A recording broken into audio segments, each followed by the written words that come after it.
Bonjour et bienvenue, chers Alformers, dans cette vidéo où l'on va pouvoir discuter ensemble des modules de base au niveau du Wi-Fi Pineapple. À savoir qu'au niveau de cette vidéo, nous allons donc pouvoir découvrir un module extrêmement important qui va pouvoir nous aider et être la base même de ce qu'on va pouvoir effectuer ensemble, qui est le module de reconnaissance. Pour le reste, ça restera des modules natifs qu'on va pouvoir exploiter, mais pas forcément tout le temps, sauf pour la partie bien sûr module reconnaissance. Et par la suite, nous verrons d'autres modules qu'on va pouvoir rajouter, mais aussi d'autres modules, encore une fois, natifs au sein de notre périphérique. Donc le plan de la présentation est le suivant. Nous allons donc commencer par une petite introduction, suivie par un lab où on va pouvoir découvrir quelques modules de base au niveau de notre Wi-Fi Pineapple. Les modules de base qu'on va pouvoir découvrir au niveau de cette vidéo, bien sûr, ceci n'est pas la liste exhaustive. Il y a des modules qu'on a pu découvrir au niveau de la vidéo de présentation, toujours des modules natifs, et d'autres modules qu'on va pouvoir rajouter en complément.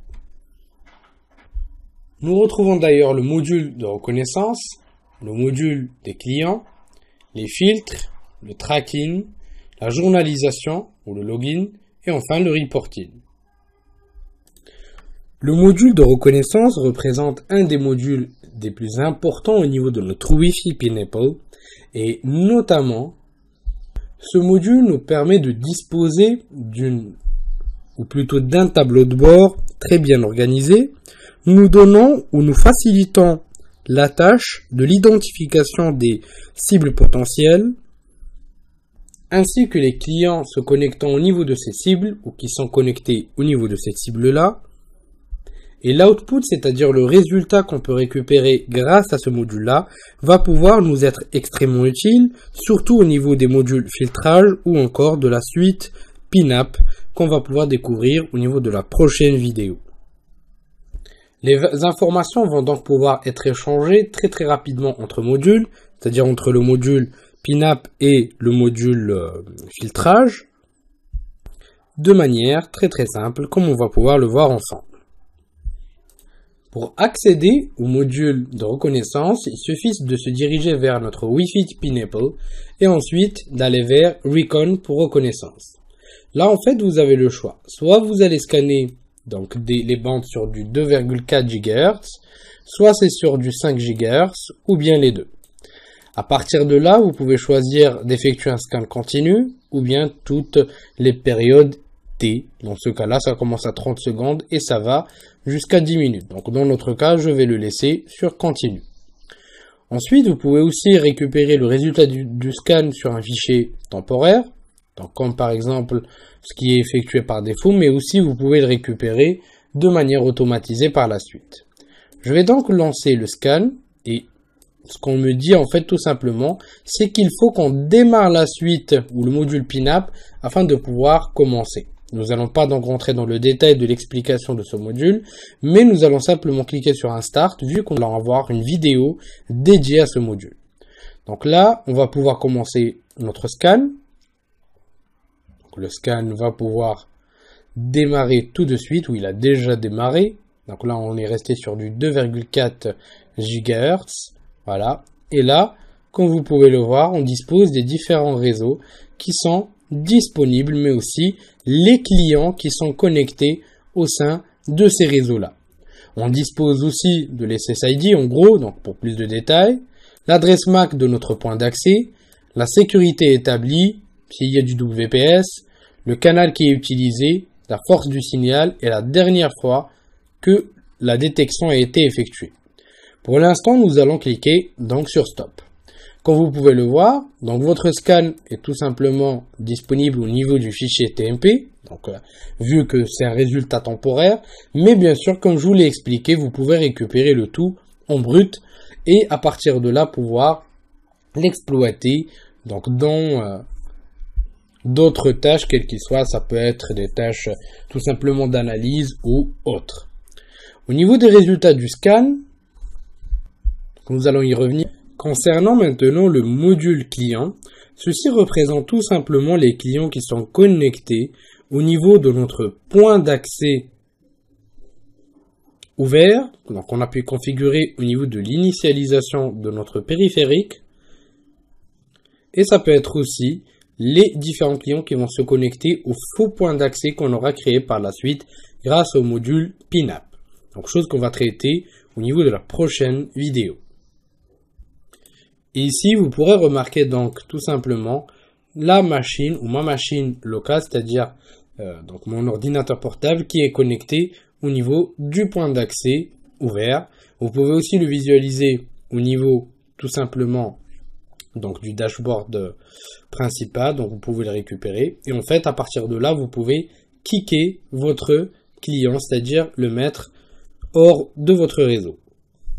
Et là, nous arrivons à un des donc disons des modules les plus intéressants et des plus importants de notre formation, qui est le module du filtrage. Et en fait, le module de filtrage représente tout simplement un des modules les plus importants, vu qu'il est extrêmement important de pouvoir, comme on l'a dit et expliqué depuis le début de la formation, donc d'éviter les dommages collatéraux. Et donc grâce à ce module, nous pourrons donc tout simplement filtrer les machines ou les clients potentiellement ou qui représentent potentiellement une cible et stopper ce qui reste, c'est-à-dire les autres utilisateurs, pour éviter tout dommage collatéral.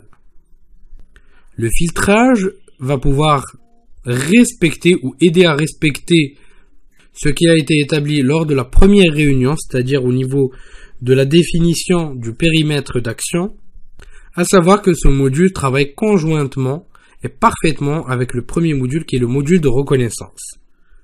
Il est donc important que chaque pentester puisse établir et mettre en place des filtres robustes pour chaque audit qu'il va pouvoir effectuer. Le filtrage peut être effectué par adresse MAC ou par SSID.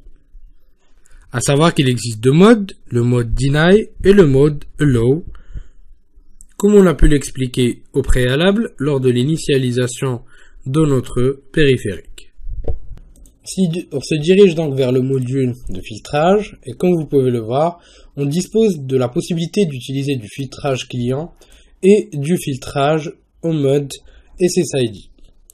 Tout simplement, au niveau de la première partie, c'est-à-dire le filtrage client, s'il est défini en mode Deny ou le Deny mode, donc les clients avec ou possédant les adresses MAC listées au niveau de la liste suivante ne seront pas capables de pouvoir se connecter au Wi-Fi Pineapple. Si on utilise le mode Allow ou le Allow mode, seuls les clients avec l'adresse MAC listée au niveau de la liste suivante seront capables de se connecter. Quand vous allez pouvoir faire un audit, c'est meilleur de pouvoir utiliser un Allow mode afin de pouvoir s'assurer que seulement les clients qui appartiennent à la, disons pas la portée, mais pour être plus précis au périmètre qui est défini au niveau de la première réunion soient respectés. Vous avez aussi le filtrage par SSID, où au niveau du mode Deny, les clients ne seront donc pas capables de pouvoir s'associer avec le Wi-Fi Pineapple s'ils essaient de pouvoir se connecter à un SSID appartenant à la liste suivante, c'est-à-dire qu'on peut rajouter à chaque fois les SSID ici ou les adresses MAC là, comme vous pouvez le voir. Et au niveau de l'Allow mode, si on passe en mode Allow, simplement les clients donc auront la possibilité de pouvoir s'associer avec le Wi-Fi Pineapple si les SSID qu'ils essaient de se connecter ou ils essaient de se connecter vont pouvoir être listés ici. Le mieux, si vous êtes juste en train d'apprendre, c'est de pouvoir laisser le tout en mode Deny et de pouvoir avancer dans ce que vous allez pouvoir effectuer.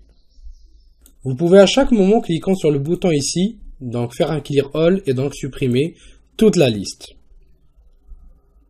Et ce qui est aussi très intéressant, c'est qu'en allant vers le dashboard, sur la partie reconnaissance, on lance un scan. Donc on a parlé tout à l'heure d'interopérabilité entre donc les modules, notamment par rapport au niveau filtrage. Donc là je vais faire un petit stop. Et là en fait, vous pourrez rajouter les SSID donc les SSID des cibles potentielles. En cliquant sur le petit bouton ensuite, vous avez l'option Pineapple Filter que vous pouvez utiliser pour rajouter automatiquement les SSID au niveau du filtrage, le filtrage qu'on a pu découvrir, ou bien tout simplement de supprimer de la liste de filtrage ou même de pouvoir rajouter tous les clients au niveau de la partie filtrage d'adresse MAC. Et là, vous pourrez utiliser donc n'importe quel mode, c'est-à-dire le mode Allow ou Deny selon votre besoin. Donc là, je vais fermer ceci. Pareillement pour les différents périphériques, vous pourrez donc les rajouter au niveau de la partie filtrage directement, comme vous pouvez le voir. Un autre module très intéressant aussi est tout simplement le module Tracking. Le module Tracking qui permet tout simplement de pouvoir donc traquer, comme son nom l'indique, continuellement les clients ou spécifiquement des clients cibles entre parenthèses par leurs adresses MAC en exécutant donc des scripts aussi de tracking customisables. Et donc à chaque fois qu'un client sera détecté, donc relatif ou l'on retrouve donc son adresse MAC au niveau du script donc de tracking, tout simplement l'action va pouvoir ou une action customisable va pouvoir s'exécuter. Donc on peut voir ça directement au niveau du module tracking. Et là, il suffit donc d'ajouter les adresses MAC bien spécifiques des différentes victimes. Et là, le script, tout simplement, qui va pouvoir s'exécuter, script, donc bash, complètement customisable.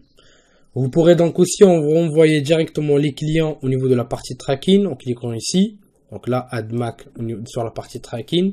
Ou bien directement à partir du module de reconnaissance. Donc là, on va lancer rapidement un petit scan. Stop. Et donc ici, comme vous pouvez le voir, vous pouvez directement le rajouter. En plus de ces fonctionnalités, vous pouvez aussi vous disposer aussi de la possibilité d'envoyer les résultats au niveau du module PINAP qui nous permet de créer des faux points d'accès, donc ou des rogue access points si vous préférez. Donc chose qu'on va pouvoir traiter par la suite, donc ça permet vraiment d'automatiser plusieurs tâches. De pouvoir donc aussi envoyer des requêtes de désauthentification. Donc là plus le multiplier est élevé, plus le client recevra de requêtes de désauthentification, le redirigeant donc vers une connexion au niveau de votre rogue access point. Et vous pouvez aussi prendre tout simplement des notes par rapport à l'évolution de votre audit. Donc par rapport au client, donc même chose. Donc les autres options seront traitées par la suite. Et pour la partie sécurité, vous pouvez donc lancer donc la capture de handshake, c'est-à-dire d'attendre qu'un utilisateur puisse se connecter au réseau pour récupérer les requêtes ou les trames d'authentification. Et à partir de là, vous pourrez les craquer. Et pour finir, il nous reste les modules de login, c'est-à-dire de journalisation et de reporting, qui représentent aussi des atouts extrêmement intéressants pour notre Wi-Fi Pineapple, la laissant donc agir vraiment comme un outil d'audit ou une source d'audit au niveau des réseaux sans fil complètement mature, avec toutes les fonctionnalités nécessaires au niveau d'un audit. Nous retrouvons notamment une interface très simple, donc la possibilité de récupérer les logs en brut, mais aussi la possibilité de pouvoir tout simplement appliquer des filtres, de récupérer les messages ou des erreurs système de manière générale, donc les logs de manière générale, les messages aussi, les logs du ring buffer, donc qu'on peut récupérer facilement, et les logs concernant le reporting. Donc bien sûr, vous pourrez appliquer des filtres selon les SSID, l'adresse MAC. Vous avez la possibilité donc de pouvoir aussi télécharger directement tous les logs et pouvoir les analyser par la suite. Donc là, on n'a pas quelque chose de spécial. Donc là, c'est surtout par rapport aux logs qui sont orientés donc suite PINAP qu'on va pouvoir découvrir au niveau de la prochaine vidéo. Donc on a aussi les log system qui peuvent être récupérés soit directement en SSH ou bien tout simplement récupérer toutes les informations à travers donc l'interface et ainsi de suite. Donc ce qu'on va utiliser le plus généralement, c'est les log system pour détecter les erreurs, mais aussi le PINAP log qui nous permet d'ailleurs, donc je rappelle que le PINAP est un module nous permettant d'automatiser les tâches row de type row access point, donc il nous sera extrêmement utile. Pour la partie reporting, c'est vraiment très intéressant. Vous pouvez donc configurer tout simplement un email donc pour qu'un email puisse être envoyé de manière continuelle. Donc là par exemple on peut générer un rapport toutes les 3 heures. On peut choisir donc si on veut le stocker au niveau du répertoire route ou pas. On peut choisir de l'envoyer par email ou pas. Donc là comme vous pouvez le voir c'est la configuration de l'email qui doit être envoyé. Donc là je vais cliquer sur Save.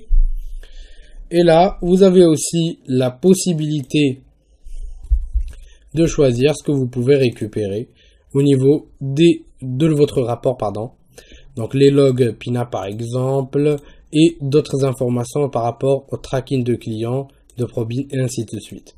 Donc là on va pas trop s'attarder dessus, donc là pour l'instant on va laisser les choses comme elles sont, et à partir des prochaines vidéos on va pouvoir générer des rapports proprement. Donc vu que cette vidéo c'est surtout pour découvrir ces modules de base qu'on peut pas utiliser si on n'a pas encore donc découvert la plupart des modules offensifs. Sur ce, je vous dis merci de votre suivi et à la prochaine vidéo sur Alform.